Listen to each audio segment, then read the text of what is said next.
할렐루야. 구약의 의인들은 전부 하나님과 동행하는 사람들이었습니다. 그래서 에녹도 하나님과 동행하다가 죽음을 보지 않고 하늘나라 올라갔다 그랬고, 노아도 의인이라 그랬어요. 창세기 6장 9절에 노아는 의인이요 당대의 완전한 자라 그는 하나님과 동행했다 그랬습니다. 그래서 하나님과 동행하는 사람들은 전부 다 의인이에요. 아브라함도 그랬고요. 동행하려면 우선 마음이 맞아야 되잖아요. 그래서 하나님과 마음이 하나가 되는 거예요. 또 동행하려면 뜻이 맞아야 되잖아요. 하나님의 뜻에 합치된 삶을 사는 거예요. 또 동행하려면 목적이 같아야 되잖아요. 하나님이 원하는 그 목적을 향해서 한 걸음 한 걸음 나아가는 겁니다. 그렇기 때문에 하나님과 동행한 사람은 사실은 성품으로도 하나님과 통하는 거룩한 성품을 가진 사람이고, 삶의 방식도 하나님이 원하는 대로 살아가는 사람이고, 삶의 목적도 하나님이 이끄시는 방향으로 나아가는 사람들이 하나님과 동행하는 사람들입니다. 그래서 구약에는 동행하는 사람들을 의인으로 이렇게 다 얘기를 해놨어요. 미가서 6장 8절에 보면 사람아 주께서 선한 것이 무엇임을 너에게 보이셨나니 여호와께서 너에게 구하는 것은 오직 정의를 행하며 인자를 사랑하며 겸손하게 너의 하나님과 함께 행하는 것이 아니냐 그랬어요. 하나님과 함께 행하는 것을 원한다 그 말입니다. 그래서 하나님은 우리와 언제나 함께 사시길 원하시죠. 그게 임마누엘이에요. 임마누엘. 하나님은 우리와 함께 계시다.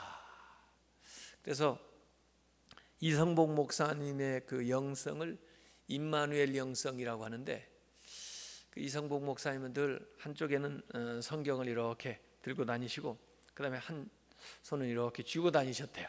그래서 사람들이 뭐 이렇게 목사님 주먹으로 남을 때리려고 그러는 거예요? 뭐 이렇게 주먹을 쥐고 다니세요? 그러니까 이거 예수님이 손 붙들고 다니는 거야. 내가 나도 잊어버릴까 봐, 나도 순간적으로 잘못할까 봐 나도 이게 보이게 이렇게 항상 예수님 붙들고 이렇게 다니는 거야. 그래서 그분은 이렇게 다녔답니다. 그래서 저도 그분을 만나본 적은 없지만은 그분의 그 유명한 것은 이제 임마누엘 영성, 한 걸음 한 걸음 주님과 함께 간다. 이렇게 이제 동행하는 삶을 사는 거죠.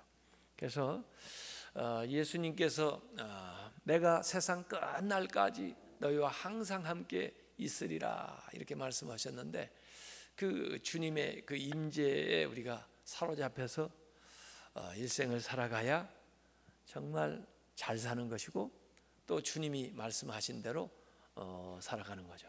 그래서 지금은 어떻게 그 하나님과 동행하나, 하나님의 임재를 어떻게 체험하나, 성령님이 오셔서 우리와 함께 하시는 것, 또 그래서 늘 성령님에게 우리가 물어보고 또 성령님을 의지하면서 또 성령님과 함께 나아가는 것, 그것이 이제 임재 안에서 살아가는 거죠. 그래서 항상 주님이 나와 함께 하신다 하는 것을 우리가 잊어버려서는 안 돼요. 근데 종종 그 손을 놓을 때가 좀 있거든요. 제가 한 10년도 좀 넘은 것 같으네요. 그때 이제 그 기독교 사이버 대학이라고 그 강좌가 있었어요. 그래서 그 사이버 강좌니까 일단 그 녹화를 해가지고 인터넷에 그 강좌를 올리는 거예요. 그러면 그 대학에 이제 등록을 하면 꼭 학교에 오지 않아도 세계 어디든지 그 강좌, 그 강의를 인터넷에 접속해 가지고 듣고 또 과제도 해내고 또 시험 문제도 풀어서 이렇게 학점을 받는 그 사이버 대학에 제가 강의를 하나 맡아 가지고 그 녹화를 했는데 이제 생명윤리라는 강의를 녹화를 해요. 그래서 그 당시에는 제가 이제 방학이 되면 미국을 가고 그런 때라 방학 시작하자마자 그 녹화를 한 학기분 12강좌를 한꺼번에 녹화를 가서 하루 동안 해야 되는데 그 스튜디오를 가보니까 스튜디오도 아주 조그마한데 카메라 하나만 딱 놓고 그 다음에 녹화하는데 잡음이 들어가면 안 되니까 녹화하기 전에 에어컨을 좀 틀어놨다가 그 다음에 녹화 딱 시작하면은 에어컨을 딱 끄고 이제 하는 거예요. 그런데 저는 이렇게 사람들이 있는 데서 강의하고 설교하는 데 익숙했는데 거기 딱 가보니까 사람들은 아무도 없고 카메라만 딱 하나 있고 카메라만이 거기 이렇게 촬영을 하는데 이 사람도 더우니까 딱 세팅을 해놓고는 슬그머니 나갑니다. 그러니까 저 혼자 카메라를 똑바로 바라보면서 이걸 1시간을 강의를 하는데 입으로는 강의를 하면서 머릿속에는 야 이게 뭐야 이거 내가 이걸 해야 돼 말해야 돼 아유 더운데 말이야 사람도 없고 아유 저 사람도 더워가지고 나갔는데 온갖 생각이 다 드는 거예요. 예. 그래서 아이고 이번 강의반 이거 녹화하고 그만둬야 되겠다 그런 생각이 들었어요. 그래서 강의를 딱 마치고 한 강좌 끝났는데 이 사람은 또 어디 가가지고 오지도 않아요. 다음 것도 좀 쉬었다가 해야 되는 그런 상황인데 그래서 제가 아이고 이거 못 온다 그래야 되겠다. 재미없어서 이거 못 하겠다. 그랬더니 제 마음속에 즉각적으로 진짜 아무도 없냐 그러더라고요. 그래서 아무도 없는데 뭐 있어요 지금. 그랬더니 나 안 보이냐 그러더라고요. 그래서 나 안 보이냐는요 뭐 보이는데요 나 있는 게 안 보이냐고. 제가 그래서 정신이 바짝 들더라고요. 그렇지 하나님이 여기 계시지. 어저께 제가 일터를 성소로 만들려고 그랬죠. 내 눈에는 아무도 안 보여도 정말 비중 있는 청중 최고의 청중이신 하나님이 여기에 계시지 하는 생각이 그때 번쩍 들더라고요. 그래서 제가 그 강좌만 딱 하고 마치려고 그랬는데 그저자 이 사람이 나타나는 거예요. 그래서 어디 갔었는지하고 빨리 다음 것도 촬영해야지. 그렇게 해가지고 12강좌를 제가 다 촬영을 했어요. 그거 해놓고 봤더니 그 다음에 이 강의가 지금까지도 계속해서 세계적으로 사람들이 돌아다니면서 그 강의를 계속 듣는 겁니다. 그러니까 얼마나 많은 사람들이 들었는지도 모르죠. 하여간 그때는 아무도 없는데 그 카메라만 바라보고 한 과목을 강의를 다 했는데 결국 그게 이제 지금까지 이제 사람들한테 이렇게 그 강의를 수강하는 사람들에게 계속 들려지고 있는 거죠. 어쨌든 그때 제가 깨달았던 사실은 하나님이 내가 수행하는 모든 것을 보고 계시는 최고의 청중이시다. 내 눈에 보이지 않아도 하나님은 항상 나를 관심 가지고 내 행동, 내 생각조차도 감찰하면서 지켜봐 주시고 그러면서 때로는 응원도 해주시고 때로는 힘도 공급해 주시고 또 때로는 내가 알지 못하는 위험과 어려움도 막아주시면서 인도해 주시는 그런 분인 것을 그때 깨달았어요. 하나님이 늘 여러분과 함께 하시는 걸 믿으시길 바랍니다. 내가 세상 끝날까지 너희와 항상 함께 있으리라 그러셨거든요. 우리가 그걸 모르기 때문에 하나님의 임재를 깨닫지를 못하고 그렇게 살아가는 것이지 우리가 그걸 깨닫기만 하면은 그 하나님을 통해서, 그 주님을 통해서 엄청난 일들을 행해 나갈 수가 있는 거예요. 그래서 내가 이 주님 앞에 서 있다 하는 의식을 갖는 거, 이게 이제 성전 의식이에요. 성전 의식. 주님 앞에 서 있다, 이걸 코람데오 이렇게 이제 얘기해서 많이 알려지기도 했죠. 주님 앞에, 하나님 앞에 내가 서 있다. 보네퍼는 하나님 없이 하나님 앞에, 그렇게 얘기했어요. 하나님이 눈에 안 보이니까 하나님 없이 사는 것 같지만 사실은 하나님 앞에 살고 있는 거다. 하나님 없이 하나님 앞에, 이런 마음을 가지고 우리가 살아가야 된다, 이렇게 얘기했어요. 사실은 하나님이 함께 계신다는 것이 부담스러워요? 축복이에요, 축복.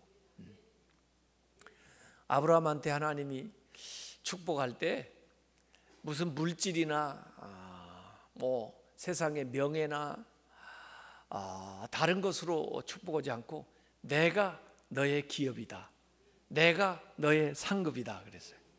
하나님이 주시는 선물보다 하나님 자신을 구하시기 바랍니다. 하나님이 우리와 함께 계신다는 거, 그 자체가 세상의 어떤 것보다도 더 큰 복이다. 이걸 여러분이 생각을 하셔야 돼요. 이번 달에 추천 도서로, 이번 달 임재 그 주제에 맞춘 그 추천 도서를 하나 선정을 했는데, 그 로렌스 수도사가 그 사실은 영성 일기에 기초한 글이에요. 자기가 수도사 생활하면서 쓴 일기인데, 하나님의 임재 연습이라는 책입니다. 아주 고전이죠. 얇은 건데 이 수도사 생활을 하는데, 이 로렌스 수도사는 주로 뭐 기도하는 일이나 성경을 읽고 뭐 또 성경을 쓰고 뭐 성경 말씀을 나누고 하는 이런 일이 아니고, 주방에서 음식을 수도사들 음식 먹는 것을 이제 준비하는, 그 주방에서 일하는 일에 이 사람이 수도원에서 하는 일이에요. 보통 사람 같으면 수도원에 갈 때 다른 일들을 아마 기대했을 거예요. 그런데 이 사람은 15년 동안 주방에서 음식을 마련해 가지고 수도사들이 같이 먹는 그 일이 자기의 임무라고요. 그런데 그 주방에서 하나님의 임재를 다 경험한 것들을 거기에다가 기록을 해놓은 거예요, 영성일기를. 그래서 이 책이 유명한 겁니다. 그 일기에 그런 이야기 나옵니다. 큰 일을 해야 할 필요는 없다. 나는 프라이팬에 작은 계란 하나라도 하나님을 사랑하는 마음으로 뒤집는다. 프라이팬 계란 뒤집을 때 하나님을 사랑하는 마음으로 프라이팬에 그 달걀을 뒤집는다는 거예요. 그 일이 다 끝나 더 할 일이 없으면 나는 그 바닥에, 부엌 바닥에 엎드려서 하나님을 경배한다. 그래서 기도라고 하는 것은 처음부터 끝까지 온통 하나님의 임재로 가득 차 있는 것이 기도다. 이분의 표현에 의하면 항상 기도한다는 게 뭐냐면 하나님의 임재에 가득 차 있는 상태, 그게 항상 기도하는 거다, 이런 거죠. 하나님 우리에게 많은 것을 요구하지 않는다.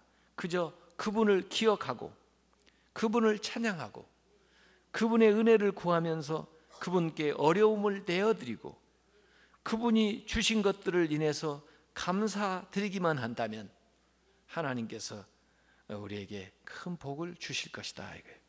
하나님을 항상 기억하는 겁니다. 또 하나님께 감사하는 찬양을 수시로 이렇게 드리면서 나오는 거예요. 그래서 밥을 먹을 때나 허드렛 일을 할 때에도 심령을 그분께 올려드리십시오. 아주 작고 사소해 보이는 순간에 그분을 기억하는 것, 이것이 그분을 기쁘게 해드리는 것입니다. 하나님의 임재 속에 거한다는 것은 꼭 교회 안에 머물러 있는 것만을 의미하지 않습니다. 우리는 우리의 마음을 예배 처소로 만들 수 있습니다. 그래야 원할 때면 언제든지 그리로 나아가 하나님께 은밀하게 말씀을 드리는 것입니다. 그러한 대화는 참으로 다정하고 부드러운 대화가 될 수 있으며 또 누구나 그것을 누릴 수가 있습니다. 이런 식으로 하나님의 임재 연습에 이렇게 써놨어요. 그래서 우리의 관심이 평소에도 하나님을 향하고 우리의 마음이 하나님을 향하고 하나님의 뜻을 생각하는 그 생각이 가득하고 그러면서 수시로 하나님 어떻게 살아야 됩니까? 이런 때는 어떻게 해야 됩니까? 무슨 말을 해야 됩니까? 이렇게 대화를 건네는 그런 상태로 살아가는 것이 하나님의 임재 안에서 살아가는 거예요. 이게 하나님과 동행하는 거고 이게 사실은 항상 기도하는 거고 이것이 성령 충만한 상태예요. 그래서 이제 하나님과 이렇게 연합을 해 나가는 거예요. 그래서 하나님이 늘 우리와 함께 하시는 것을 체험하는 겁니다. 이 성도들의 그 가장 축복은 하나님이 함께 하는 것이고 성도들의 재난은 뭐겠어요? 돈을 잃어버리는 거? 건강을 잃어버리는 거? 명예를 잃어버리는 거? 성도들의 재난은 성령이 떠나는 거예요. 주님이 떠나는 거예요. 그래서 삼손 같은 사람도 성령이 떠나니까 보잘것없는 사람 되잖아요. 사울 같은 사람도 하나님의 영이 떠나니까 왕인데도 아주 보잘것없는 사람 되잖아요. 하나님의 영이 떠나면 하나님의 임재가 떠나면 그때부터 정말 보잘것없는 사람 되는 겁니다. 그래서 다윗이 범죄했을 때도 시편 51편에 보면 주의 성신을 내게서 거두지 마옵소서라고 간절히 하나님 앞에 기도하는 거예요. 왜? 성신을 거두면 하나님의 임재가 떠나면 자인인 상태의 그 인간은 너무나 초라하고 보잘것없는 인간이 되어버리는 거죠. 우리 안에서 하나님의 영이 없다면은 우리가 무슨 가치 있는 사람이 되겠어요? 우리가 천하보다도 더 귀한 영혼이 되는 것은 하나님의 영이 우리 안에 있기 때문에 주님의 임재로 가득 차 있을 때 우리가 그렇게 존귀한 삶을 살아가게 되는 겁니다. 그래서 여기 오늘 읽었던 요한복음 15장에도 보면은 예수님께서 제자들에게 사실은 고별 설교지만은 떠나지 않고 계속 내가 너희와 함께 하겠다. 너희는 내 안에 있어야 된다 하는 말씀을 예수님께서 하시는 거예요. 내 안에 거하라 나도 너희 안에 거하리라. 가지가 포도나무에 붙어 있지 아니하면 스스로 열매를 맺을 수 없는 것 같이 너희도 내 안에 있지 아니하면 그러하리라. 그래서 포도나무의 그 은유를 활용해 가지고 같이 임재 주님의 임재 안에서 살아간다는 것이 무슨 의미인가 하는 것을 설명해 주는 거예요. 우리는 가지고 주님은 포도나무인데 가지가 홀로 있어 가지고는 열매를 맺을 수가 없잖아요. 말라버리잖아요. 말르면은 아궁이밖에 더 들어가냐 이거죠. 버려진다. 그런데 이 가지가 생명력 있는 또 열매를 맺으려면은 소용 있는 삶을 살려면은 이 포도나무에 붙어 있어야 된다. 그러면 네가 내 안에 내가 네 안에 있으면은 그 안에서 생명의 역사가 일어나는데 건강한 삶을 살고 쓸모 있는 삶을 살고 열매 맺는 삶을 살고 영광 돌리는 삶을 살고 주님의 참 제자가 되는 삶을 살게 된다 이거예요. 너희가 나를 떠나서는 아무것도 할 수 없다. 마치 그 나무에서 떨어진 가지처럼 말라져서 아궁이에 들어갈 수밖에 없다는 거예요. 그래서 주님께서 우리를 고아와 같이 버려두지 않고 우리와 늘 함께 계신다고 했는데 우리가 주님의 임재 안에 살아갈 때만 주님의 능력이 주님의 생명력이 주님이 하시는 일들이 우리를 통해서 나타나게 된다. 이런 겁니다. 그래서 내가 주 안에 주님이 내 안에 늘 거하시길 바랍니다. 그래서 이 임재를 누리기 위해서는 우리가 어떻게 해야 되느냐? 우선 주님을 영접해야죠. 주님을 영접. 그래서 예수님을 우리 마음 문을 열고 영접하는 그것이 우선 있어야 되고요. 그 다음에 주님의 그 말씀과 또 주님의 그 뜻을 우리가 늘 묵상하면서 주님과 대화하면서 기도하면서 이렇게 동행하는 삶을 늘 살도록 노력을 해야 돼요. 그래서 우리 안에 계신 주님이 나에게 뭐라고 말씀하시는지, 또 내가 수시로 내 안에 계신 주님께 물어보면서 의지하면서 그렇게 사는 겁니다. 그래서 이걸 연습을 좀 해야 되는데, 주님 저에게 말씀해 주시옵소서. 주님 감사합니다. 주님 사랑합니다. 이렇게 마음으로 여러분이 순간순간 기회 있을 때마다 계속 얘기하는 거예요. 주님 감사합니다. 주님 찬양합니다. 주님 이런 때는 어떻게 해야 됩니까? 주님 도와주시옵소서. 이렇게 계속해서 여러분들이 여러분 안에 계시는 주님에게 속삭이듯이 대화하듯이 얘기하는 거예요. 그리고 어저께 얘기한 대로 선포하는 겁니다. 선포.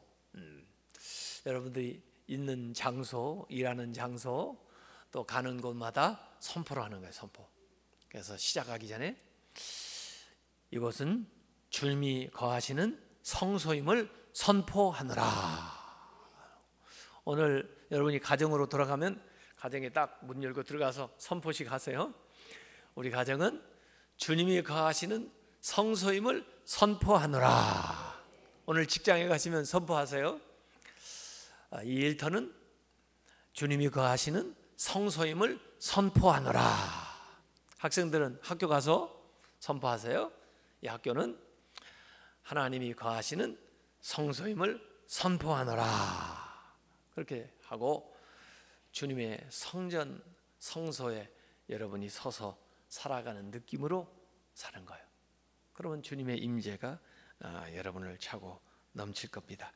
그래서 이 임재 안에 그렇게 누리는데, 하나님의 임재 안에 있으면 아까 요한복음 15장에도 많은 축복이 나와 있지만은 우리의 믿음이 아주 생동감 있는 믿음으로 바뀌게 되고, 우리 마음속에 강렬한 그 소망이 생기게 되고, 하나님을 향한 열망이 불타오르게 되고, 하나님과 날마다 친밀해지게 되고, 그리고 성령 충만한 삶을 살게 되는 것을 믿으시길 바랍니다. 그래서 오늘 기도할 때 하나님의 임재로 마치 그 배터리가 완전히 충전되는 것처럼 여러분에게 가득 채워주시기를 주님의 이름으로 축원합니다. 여러분 가운데 오늘 안수 받을 때에도 주님의 임재로 가득 채워주시기를 주님의 이름으로 축원합니다. 이 시간 우리 주여 주여 주여 세 번 부르고 이렇게 주님의 임재로 충만하기 위해서 기도하시고, 그리고 또 아침 잘 드시고 커피도 마시고 그리고 가시기 바랍니다. 우리 주여 세 번 부르겠습니다. 주여